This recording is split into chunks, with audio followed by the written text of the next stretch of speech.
পদক্ষেপ গ্রহণ আমরা যে আগামী 25 তারিখ থেকে আগরতলা শহরকে যানজট মুক্ত করার জন্য আমরা অভিযান শুরু করব।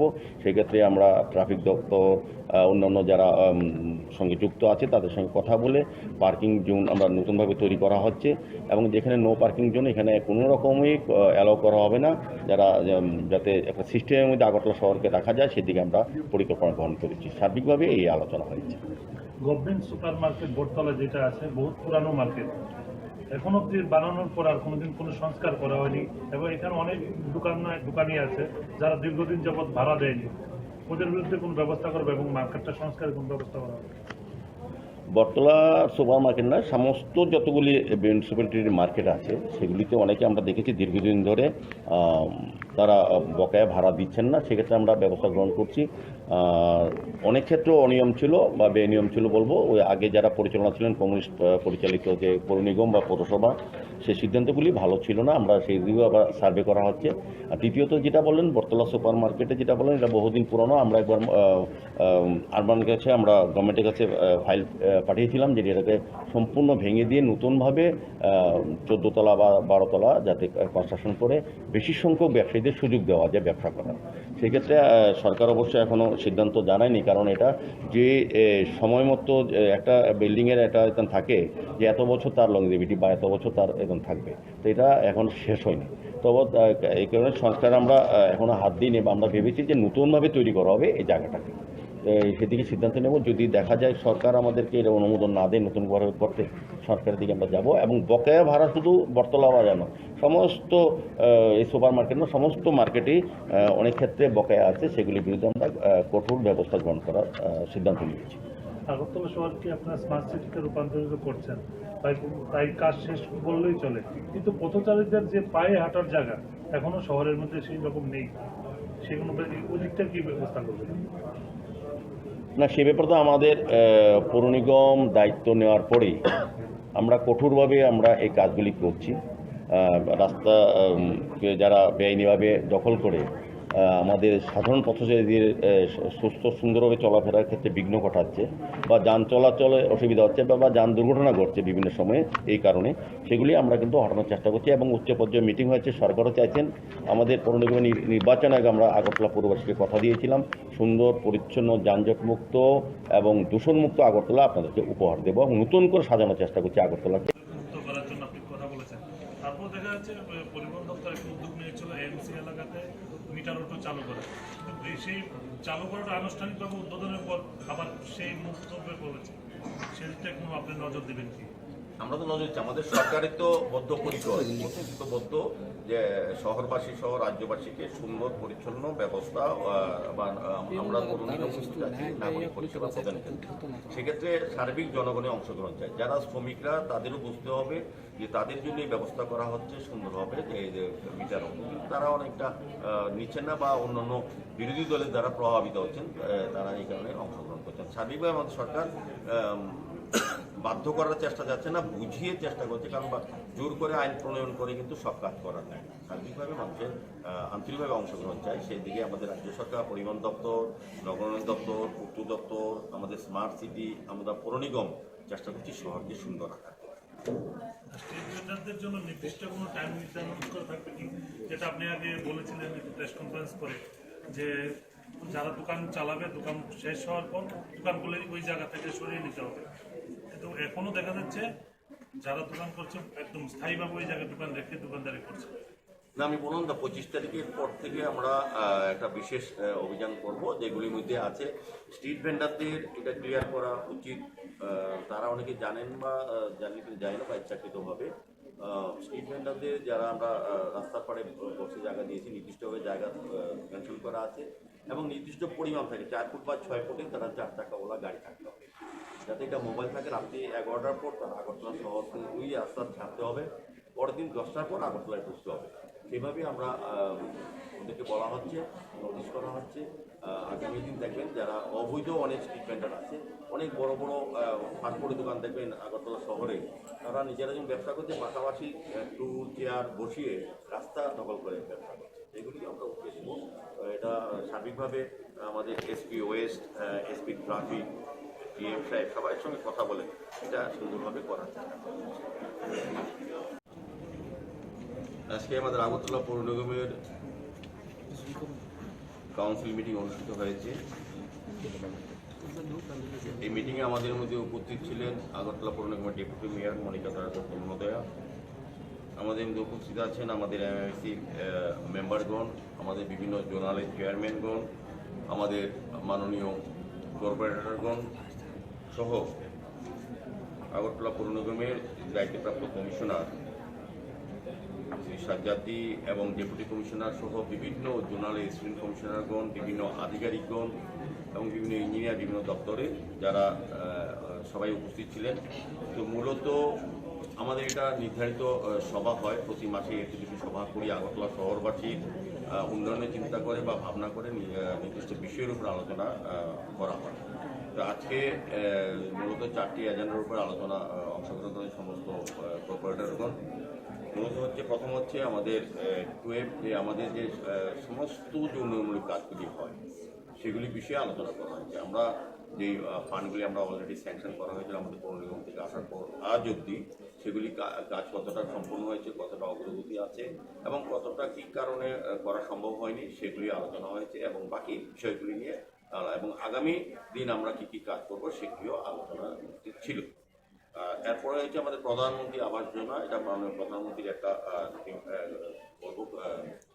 পরিকল্পনা যে গরিব অংশের মানুষকে যাদের ঘর নেই তাদেরকে ঘর পাইয়ে দেওয়ার জন্য আমাদের রাজ্য সরকারও সেভাবে কাজ করছে নবনীন দত্ত। তো এই বিষয়েও আমরা 7 ডিপিআর অবধি আমরা আলোচনা করেছি যে কোন কোন ডিপিআরে কতগুলি কাজ বন্ধ হয়েছে, কী কারণে হয়নি বা পেমেন্ট কতটা আটকে আছে বা কী কারণে গ্রাউন্ডিং হয়নি। আমরা একটা সিদ্ধান্ত নিয়েছি এই মাসের মধ্যে আমাদের 6 ডিপিআরে যতগুলি স্যাংশন হয়েছে সেগুলি আমরা গ্রাউন্ডিং করবো এবং বিশেষ করে রথযাত্রার দিন আমরা বিভিন্ন ওয়ার্ডে আর আনুষ্ঠানিকভাবে করার চেষ্টা করবো, এটা হয়েছে।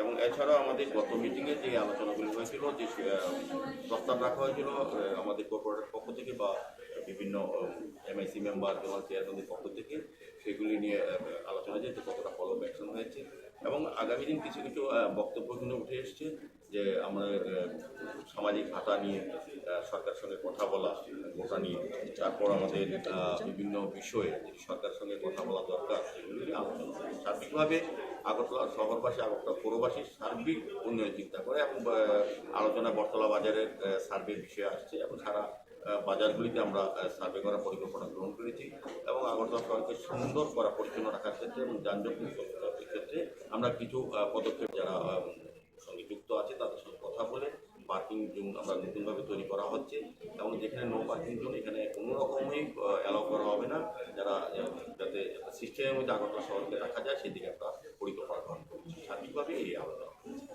গভর্নমেন্ট সুপার মার্কেট বটতলা যেটা আছে বহুত পুরানো মার্কেট, এখনো বানানোর পর আর কোনোদিন কোনো সংস্কার করা হয়নি এবং এখানে অনেক দোকানি আছে যারা দীর্ঘদিন যাবৎ ভাড়া দেয়।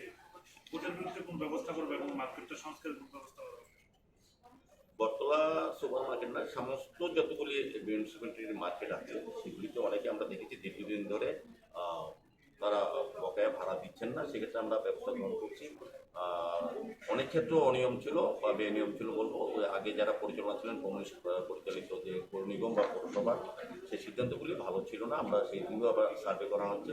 দ্বিতীয়ত যেটা বললেন বটতলা সুপার মার্কেটে যেটা বলেন এটা বহুদিন পুরনো, আমরা একবার আরবানের কাছে আমরা গভর্নমেন্টের কাছে ফাইল পাঠিয়েছিলাম যে এটাকে সম্পূর্ণ ভেঙে দিয়ে নতুনভাবে 14 তলা বা 12 তলা যাতে কনস্ট্রাকশন করে বেশি সংখ্যক ব্যবসায়ীদের সুযোগ দেওয়া যায় ব্যবসা করা।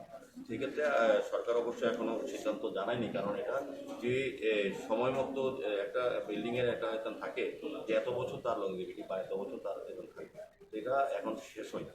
তবে এই কারণে সরকার আমরা এখনো হাত দিইনি বা আমরা ভেবেছি যে নতুনভাবে তৈরি করা হবে এই জায়গাটা, সেদিকে সিদ্ধান্ত নেব। যদি দেখা যায় সরকার আমাদেরকে অনুমোদন না দেয় নতুন করতে, সরকারের দিকে আমরা যাবো এবং বকেয়া ভাড়া শুধু বটতলা বাজার না, সমস্ত এই সুপার মার্কেট না, সমস্ত মার্কেটে অনেক ক্ষেত্রে বকেয়া আছে, সেগুলির বিরুদ্ধে আমরা কঠোর ব্যবস্থা গ্রহণ করার সিদ্ধান্ত নিয়েছি। আগরতলা শহরকে আপনারা স্মার্ট সিটিতে রূপান্তরিত করছেন, প্রায় কাজ শেষ করলেই চলে, কিন্তু পথচারীদের যে পায়ে হাঁটার জায়গা এখনো শহরের মধ্যে সেই রকম নেই, সেগুলো ওদিকটা কি ব্যবস্থা করবে? না, সে ব্যাপারে তো আমাদের পৌর নিগম দায়িত্ব নেওয়ার পরেই আমরা কঠোরভাবে আমরা এই কাজগুলি করছি। রাস্তা যারা বেআইনিভাবে দখল করে আমাদের সাধারণ পথচারীদের সুস্থ সুন্দরভাবে চলাফেরার ক্ষেত্রে বিঘ্ন ঘটাচ্ছে বা যান চলাচলে অসুবিধা হচ্ছে বা যান দুর্ঘটনা ঘটছে বিভিন্ন সময়ে, এই কারণে সেগুলি আমরা কিন্তু হটানোর চেষ্টা করছি এবং উচ্চ পর্যায়ে মিটিং হয়েছে। সরকারও চাইছেন আমাদের পৌর নিগম নির্বাচন আগে আমরা আগরতলা পুরবাসীকে কথা দিয়েছিলাম সুন্দর পরিচ্ছন্ন যানজটমুক্ত এবং দূষণমুক্ত আগরতলা আপনাদেরকে উপহার দেবো এবং নতুন করে সাজানোর চেষ্টা করছি আগরতলাকে মানুষের চাহিদা মতো। সেভাবে আমাদের কাজ চলছে। আমরা আগামী 25 তারিখ থেকে স্পেশাল ড্রাইভ নেব যে আগরতলা শহরে যাতে যানজট মুক্ত হয় এবং বেআইনিভাবে যারা আছে বিশেষ করে স্ট্রিট ভেন্ডার সহ অন্যান্য দোকানগুলিকে আমরা যাতে সরিয়ে দেব এবং যানজট মুক্ত করার ক্ষেত্রে আমরা কিছু পদক্ষেপ গ্রহণ আমরা করেছি। আগামী 25 তারিখ থেকে আগরতলা শহরকে যানজট মুক্ত করার জন্য আমরা অভিযান শুরু করব। সেক্ষেত্রে আমরা ট্রাফিক দপ্তর অন্যান্য যারা সঙ্গে যুক্ত আছে তাদের সঙ্গে কথা বলে পার্কিং জোন আমরা নতুনভাবে তৈরি করা হচ্ছে এবং যেখানে নো পার্কিং জোন এখানে কোনো রকমই অ্যালাউ করা হবে না, যারা যাতে একটা সিস্টেমের মধ্যে আগরতলা শহরকে রাখা যায় সেদিকে আমরা পরিকল্পনা গ্রহণ করেছি। সার্বিকভাবে এই আলোচনা হয়েছে। গভর্নমেন্ট সুপার মার্কেট বটতলা যেটা আছে বহুত পুরানো মার্কেট, এখন অব্দি বানানোর পর আর কোনোদিন কোনো সংস্কার করা হয়নি এবং এখানে অনেক দোকানি আছে যারা দীর্ঘদিন যাবৎ ভাড়া দেয়নি, ওদের বিরুদ্ধে কোনো ব্যবস্থা করবে এবং মার্কেটটা সংস্কারের কোনো ব্যবস্থা করা হবে। বটতলা সুপার মার্কেট না, সমস্ত যতগুলি মিউনিসিপ্যালিটির মার্কেট আছে সেগুলিতে অনেকে আমরা দেখেছি দীর্ঘদিন ধরে তারা বকেয়া ভাড়া দিচ্ছেন না। সেক্ষেত্রে আমরা ব্যবস্থা গ্রহণ করছি। অনেক ক্ষেত্রে অনিয়ম ছিল বা বেনিয়ম ছিল বলবো, ওই আগে যারা পরিচালনা ছিলেন কমিউনিস্ট পরিচালিত যে পৌর নিগম বা পৌরসভা, সেই সিদ্ধান্তগুলি ভালো ছিল না। আমরা সেই দিকেও আবার সার্ভে করা হচ্ছে। আর দ্বিতীয়ত যেটা বললেন বটতলা সুপার মার্কেটে যেটা বললেন এটা বহুদিন পুরনো। আমরা একবার আরবানের কাছে আমরা গভর্নমেন্টের কাছে ফাইল পাঠিয়েছিলাম যে এটাকে সম্পূর্ণ ভেঙে দিয়ে নতুনভাবে 14 তলা বা 12 তলা যাতে কনস্ট্রাকশন করে বেশি সংখ্যক ব্যবসায়ীদের সুযোগ দেওয়া যায় ব্যবসা করার। সেক্ষেত্রে সরকার অবশ্যই এখনও সিদ্ধান্ত জানায়নি, কারণ এটা যে সময় মতো একটা বিল্ডিংয়ের একটা এখান থাকে যে এত বছর তার লংজিভিটি বা এত বছর তার এখন থাকবে, তো এটা এখন শেষ হয়নি। তবে এই কারণে সংস্কার আমরা এখনও হাত দিইনি বা আমরা ভেবেছি যে নতুনভাবে তৈরি করা হবে এই জায়গাটাকে। সেদিকে সিদ্ধান্ত নেব। যদি দেখা যায় সরকার আমাদেরকে এটা অনুমোদন না দেয় নতুন করে করতে, সরকারের দিকে আমরা যাব। এবং বকেয়া ভাড়া শুধু বটতলা বাজার না, সমস্ত এই সুপার মার্কেট না, সমস্ত মার্কেটেই অনেক ক্ষেত্রে বকেয়া আছে, সেগুলির বিরুদ্ধে আমরা কঠোর ব্যবস্থা গ্রহণ করার সিদ্ধান্ত নিয়েছি। আগরতলা শহরকে আপনারা স্মার্ট সিটিতে রূপান্তরিত করছেন, তাই কাজ শেষ বললেই চলে, কিন্তু পথচারীদের যে পায়ে হাঁটার জায়গা এখনো শহরের সেই রকম নেই, সেগুলো ওই দিকটা কি ব্যবস্থা করবে না? সে ব্যাপারে তো আমাদের পৌর নিগম দায়িত্ব নেওয়ার পরে কঠোরভাবে আমরা এই কাজগুলি করি। রাস্তা যারা বেআইনিভাবে দখল করে আমাদের সাধারণ পথচারীদের সুস্থভাবে চলাফেরার বিঘ্ন ঘটাচ্ছে বা যান চলাচলে অসুবিধা হচ্ছে বা যান দুর্ঘটনা ঘটে বিভিন্ন সময়ে কারণে, সেটা আমরা কিন্তু হটানোর চেষ্টা করছি এবং উচ্চ মিটিং হয়েছে, সরকার আছেন। আমার পৌর নিগমের নির্বাচন আগে আমরা পৌরবাসীকে কথা দিয়েছিলাম সুন্দর পরিচ্ছন্ন যানমুক্ত এবং দূষণমুক্ত বটতলা আপনাদেরকে উপহার দেবো এবং নতুন সাজানোর চেষ্টা করছি আগরতলাকে। করার জন্য আপনি কথা বলেছেন। তারপর দেখা যাচ্ছে পরিবহন দপ্তর একটা উদ্যোগ নিয়েছিল এএমসি এলাকাতে মিটার অটো চালু করে, সেই চালু করাটা আনুষ্ঠানিকভাবে উদ্বোধনের পর আবার সেই মন্তব্যে বলেছে, সেদিকটা কোনো আপনি নজর দেবেন কি? আমরা তো নজর দিচ্ছি, আমাদের সরকারের তো বদ্ধপরিকর প্রতিশ্রুতিবদ্ধ যে শহরবাসী সহ রাজ্যবাসীকে সুন্দর পরিচ্ছন্ন ব্যবস্থা বা আমরা নাগরিক পরিষেবা প্রদানের ক্ষেত্রে সেক্ষেত্রে সার্বিক জনগণের অংশগ্রহণ চাই। যারা শ্রমিকরা তাদেরও বুঝতে হবে যে তাদের জন্য ব্যবস্থা করা হচ্ছে সুন্দর হবে, যে মিটার তারা অনেকটা নিচ্ছেন না বা অন্যান্য বিরোধী দলের দ্বারা প্রভাবিত হচ্ছেন, তারা এই কারণে অংশগ্রহণ করছেন। সার্বিকভাবে আমাদের সরকার বাধ্য করার চেষ্টা